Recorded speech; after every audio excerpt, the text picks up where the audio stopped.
नमस्कार मित्रांनो, मी मारुती मोहनकर। मित्रांनो, आज आपण या व्हिडिओच्या माध्यमातून पीएम किसान ट्रॅक्टर योजनेच्या संदर्भामध्ये सविस्तर अशी माहिती पाहणार आहोत। तर मित्रांनो, ही योजना नक्की काय आहे, यासाठी कोणते कोणते शेतकरी पात्र असतात, त्यासाठी डॉक्युमेंट कोणते कोणते लागतात, अर्ज हा कुठे करायचा, कशा पद्धतीने करायचा, ऑनलाईन करायचा की ऑफलाईन करायचा, त्याच पद्धतीने यासाठी सबसिडी ही नक्की किती दिली जाते, तर याची सविस्तर अशी माहिती आज आपण या व्हिडिओच्या माध्यमातून पाहणार आहोत। तत्पूर्वी मित्रांनो, तुम्ही जर का चॅनलवरती नवीन असाल, चॅनलला सबस्क्राइब करून बेल आयकॉन बटन दाबायला विसरू नका, जेणेकरून आपल्याला अशाच प्रत्येक नवीन व्हिडिओची नोटिफिकेशन ही आपल्यापर्यंत येत राहील।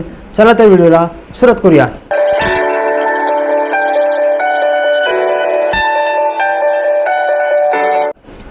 मित्रांनो, ही जी पीएम किसान ट्रॅक्टर योजना जी आहे, तर ही योजना केंद्र सरकारच्या माध्यमातून राबवली जाते। परंतु मित्रांनो, ह्याचं जे काही इम्प्लिमेंटेशन आहे, तर ते म्हणजे अर्ज करण्याची जी पद्धत आहे, तर ते राज्य शासनाच्या माध्यमातून हे अर्ज हे केले जातात। पीएम किसान ट्रॅक्टर योजना आहे, तर ही योजना ही या शेतकऱ्यांसाठी आहे की ज्या शेतकऱ्यांना आधुनिक पद्धतीने शेती करायची आहे, परंतु मित्रांनो त्यांच्याकडे आर्थिक परिस्थिती नसल्यामुळे ते ट्रॅक्टर खरेदी करू शकत नाहीत। तर अशा शेतकऱ्यांना सरकार सबसिडीच्या माध्यमातून एक मदत करतं। तर अशा शेतकऱ्यांसाठी ही योजना राबवली जाते। तर मित्रांनो, आता आपण पाहूया की यासाठी कोणते शेतकरी पात्र असतात आणि शेतकऱ्याची असणारे जे काही क्रायटेरिया आहे, तो क्रायटेरिया कोणता आहे, तर ते आपण पाहूया। तर या व्हिडिओसाठी शेतकऱ्यांसाठी असणारा जो काय क्रायटेरिया आहे, म्हणजे जी काय पात्रता आहे, ती पात्रता कोणती आहे, तर त्या शेतकऱ्याचे वय हे 18 ते 60 वर्ष असले पाहिजे। त्याच पद्धतीनं हा जो शेतकरी आहे, तर हा शेतकरी आपल्या कुटुंबामध्ये एक शेतकरी एकदाच या योजनेचा लाभ हा घेऊ शकतो।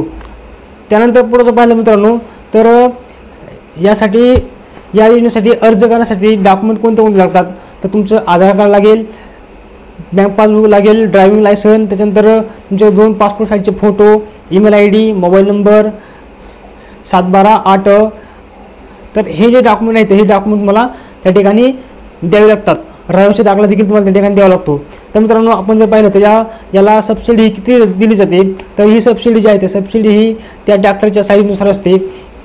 आता ही सबसिडी विषय पाहिला तर सबसिडी ही प्रत्येक राज्यानुसार वेगवेगळ्या पद्धतीने ही दिली जाते। त्यामध्ये 50%, 25% आणि 30% अशा पद्धतीने सबसिडी ही दिली जाते। तर ट्रॅक्टरची जी काही किंमत आहे, त्या किमतीच्या अंदाजे तुम्हाला त्या ठिकाणी सबसिडी किती मिळते हे तुम्हाला कळू शकते।